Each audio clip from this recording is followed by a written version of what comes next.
Bonsoir à toutes et à tous et bienvenue à la grande édition du 19h45. Voici le sommaire. On célèbre aujourd'hui 2 février la journée mondiale des zones humides, une journée de sensibilisation du public sur le rôle vital que jouent ces zones pour l'atténuation des effets des changements climatiques. La rentabilité des palmiers à huile dépend de la zone de production et de sa variété. Un détail qui échappe bien souvent aux producteurs. Un ingénieur agronome nous en parle dans cette édition. Et plus que des réjouissances, la fête de Wemekwe est une occasion de retrouvailles entre filles et fils de la même communauté. Quel est le sens originel de cette fête? C'est à savoir dans un instant.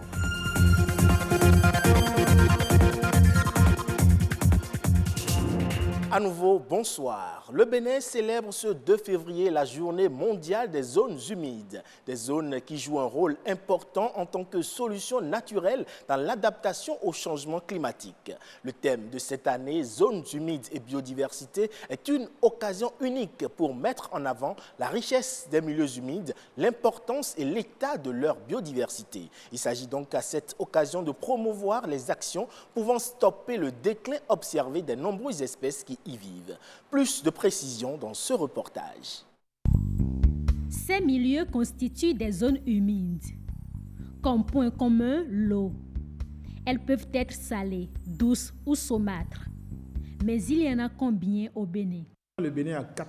Il y a la zone humide qu'on appelle la zone humide numéro 10-17 et la zone humide numéro 10-18. qui couvre la Kouémé, Nokoué, Lagune, Chenal de Bada, etc. Et nous avons la zone humide 1668 et 1669 qui sont au nord, W Pandiari. Donc ce sont les 4 zones humides que nous avons inscrites sur le site de Ramsar.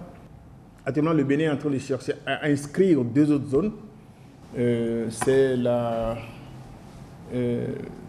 zone du lac Toro et la zone de Ablekete. Certains les voient comme un nid de moustiques ou un frein aux activités humaines. Mais les zones humides offrent assez bien d'avantages. Je pense seulement le cas de la pêche. Vous savez combien la pêche apporte au niveau du Bénin par an? C'est plus de 60 milliards. Ouais, donc si vous prenez exclusivement l'activité pêche au niveau des zones humides, ça fait qu'il y a des gens qui ont des activités, il y a des gens qui ont de la nourriture et il y a des gens qui ont des moyens pour subvenir à leurs besoins. Si vous prenez le cas de la mangrove, c'est seulement au niveau des zones humides que vous les avez. Lorsque vous prenez les tifas, c'est seulement au niveau... Et même, il y a des forêts qui sont des forêts galériques qui sont dans les zones humides. Donc vous avez toute cette biodiversité-là qu'il y a au niveau de ces écosystèmes qui font que nous devons les utiliser de manière intelligente pour aujourd'hui et pour les générations futures.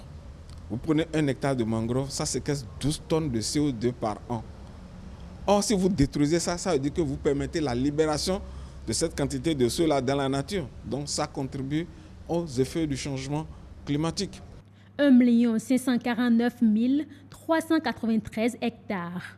C'est l'espace occupé au Bénin selon la Convention de Ramsar. L'aménagement des cours d'eau, les prélèvements d'eau et les activités agricoles sont entre autres menaces. Conscient du rôle de la biodiversité, l'Union internationale pour la conservation de la nature institue le 2 février Journée mondiale des zones humides. Protéger les zones humides vaut mieux que reconstruire. Et si les zones humides sont indispensables pour la biodiversité, elles le sont également pour la production du palmier à huile. Au Bénin, on retrouve une variété de palmiers. Et pour les connaisseurs, chaque zone est réputée pour produire une variété donnée. Malheureusement, les producteurs béninois n'en tiennent pas toujours compte. Marc Sewaï est ingénieur agronome et nous en parle au micro de Stanislas Linkman. Actuellement, le palmier à huile est produit presque sur tout le territoire. Parce que, vous savez, en agriculture, nous avions 8 zones agricoles. Il y a la première zone agricole qui correspond à la culture de cocotier. Et cocotier fait aussi partie des palmiers. C'est un race de palmiers et cocotiers. Après, maintenant, on trouve la lama. ou bien les bas-fonds. Dans bas-fonds, une variété de palmiers qu'on trouve, c'est les raffias. C'est la même race de palmiers. Quand on exploite bien, ça fait autre chose. Quand on évolue vers la 3e zone agricole, qui est la terre rouge, à partir d'Abomey, Cadavi, Bobé, Goycon, Abomey, jusqu'à la hauteur de 7 ans, on peut faire la culture de palmiers à huile. Si on saute un peu 7 ans, on va vers Tchaourou et qu'on sort jusqu'à la hauteur de Kandi, on peut faire aussi une variété de palmiers à huile. Après, Kandi maintenant arrivé à Karimama, on fait une variété de palmiers à huile qu'on appelle Datier. Et on passe par Karimama jusqu'à la hauteur de Natitengu, Tangueta, dans les dépressions de la montagne de la Takora, on peut faire palmier à huile. On cultive le palmier à huile pour 3 buts. Premier but, comment on peut exploiter pour avoir une quantité importante d'huile, huile rouge. Donc ça là, depuis le centre agricole, on fait la sélection à partir du centre agricole. Et la semence que vous recevez, vous devez savoir que c'est l'huile que vous voulez produire. Après l'huile maintenant, et c'est le vin de palme que vous voulez produire. Parce qu'en Côte d'Ivoire, par exemple, c'est un grand pays producteur de palmier à huile. Et le palmier à huile, au lieu d'abattre, ça reste debout, on extrait le vin. C'est un système qu'on est en train d'éduquer maintenant nos paysans pour ça. Est-ce que vous voyez? Maintenant, 3e chose, les branchages.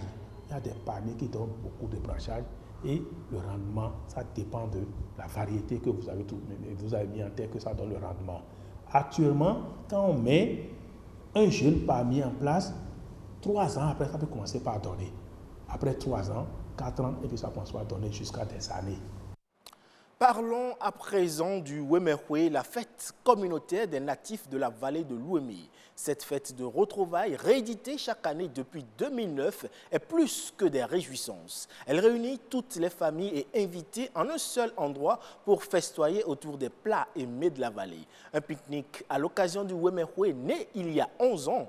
Quel est donc le sens traditionnel de ce pique-nique? Michel Egbert et Patrick Adjagbodjou ont cherché à mieux comprendre.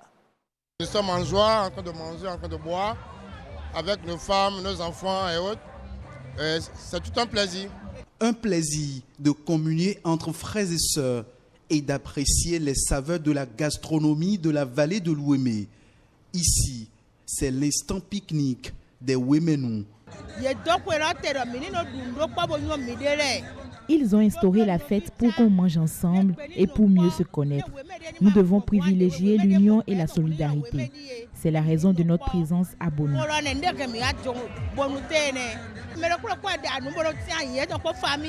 C'est chaque famille qui prépare ses mets. Et puisque nous sommes les mêmes, nous pouvons manger et boire même avec ceux qui ne sont pas nos invités. À Wemehwe 2020, 2 spécialités émoustillent les papilles gustatives. La pâte recyclée ou du lendemain, communément appelée wokoli, et la purée de haricots blancs mélangée à la farine de maïs, plus connue sous l'appellation zankwiti. J'ai mes amis qui sont venus, qui ont exigé qu'ils ne mangeront rien que ça. Les gens mangent trop d'huile, ils mangent trop du cube et tout. Moi, je préfère commander un dindon, plus la base recyclée, qui est d'abord bio, naturel. C'est parce que c'est les mets du village. Puisque c'est une fête de Ouémé, on a voulu faire les mets de chez nous. C'est en 2009 que l'idée de rééditer ces retrouvailles chaque année a germé. 11 ans après, Wemehwe n'a pas perdu de son charme, solidarité et vivre ensemble. C'était parti du père Dominique Adeyemi. Il était le curé de la paroisse Sainte-Thérèse d'Azoulissé. C'est lui qui demandait aux gens, fils de la vallée, rassemblez-vous. Quand vous allez former un, vous serez plus fort. Et c'est parti de là. Nous festoyons très bien, on mange, on boit, on se récrée. Les frères qui ne se sont pas vus il y a de cela 1 an, quelques années, on a eu une grande chance de te revoir. C'est un moyen aussi pour nous permettre de se rassembler et de réfléchir un peu comment trouver une solution pour un développement de la vallée. Le développement de la vallée de l'Ouémé est une préoccupation majeure pour les Ouéménous. La preuve, les produits locaux sont ici promus et valorisés au-delà du plaisir des saveurs. Merci à vous, Patrick Diagodjou. La production de l'œuvre cinématographique représente aujourd'hui une partie de l'économie de tout pays en voie de développement. Au Bénin, des créations sont produites presque chaque année et pourtant le 7e art peine encore à s'imposer comme un atout économique majeur. Jennifer Sativi nous en dit un peu plus dans cet élément.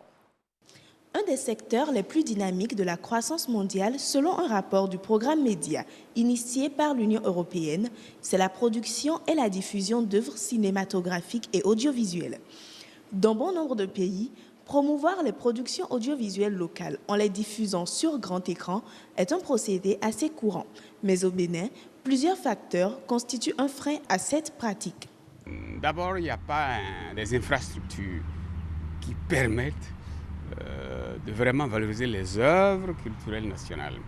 Le peu qui existe, généralement, n'est pas, quand je vois les salles de cinéma, n'est pas mis en fonction. Il y a aussi la qualité réelle des productions. Parce qu'il n'y a pas réellement de financement, il est difficile d'avoir des productions de qualité diffusables. Qu'est-ce que nous voyons sur nos télés? Les novelas. Nous pouvons aussi faire nos novelas, si c'est ça qui plaît au public. Nous pouvons faire connaître notre culture aux Béninois. Et je crois que ça les intéresse. En raison de son mode de fonctionnement, la seule salle de cinéma numérique au Bénin n'accorde pas le monopole à la diffusion des productions locales.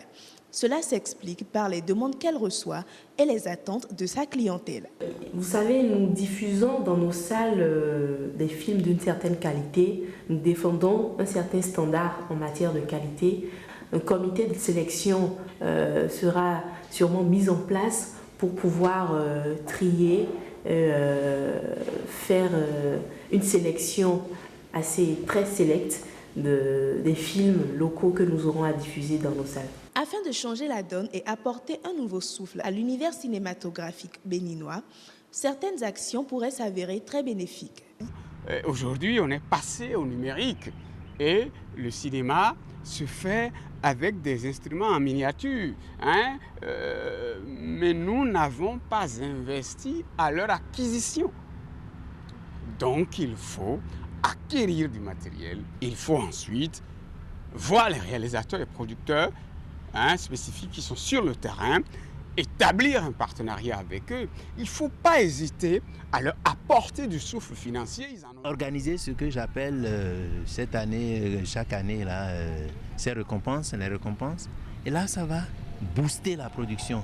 Et quand ça va booster la production, on aura beaucoup plus d'œuvres et les Béninois seront amenés à regarder leurs œuvres. Dans un rapport de 2016, l'UNESCO indique que l'industrie de l'audiovisuel et du cinéma compte pour 5 milliards de dollars dans le PIB africain et emploie environ 5 millions de personnes.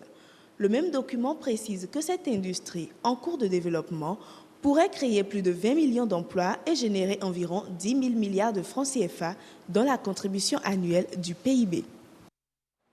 Et c'est là-dessus que prend fin cette édition. Merci pour votre aimable attention et bonne fin de week-end à toutes et à tous.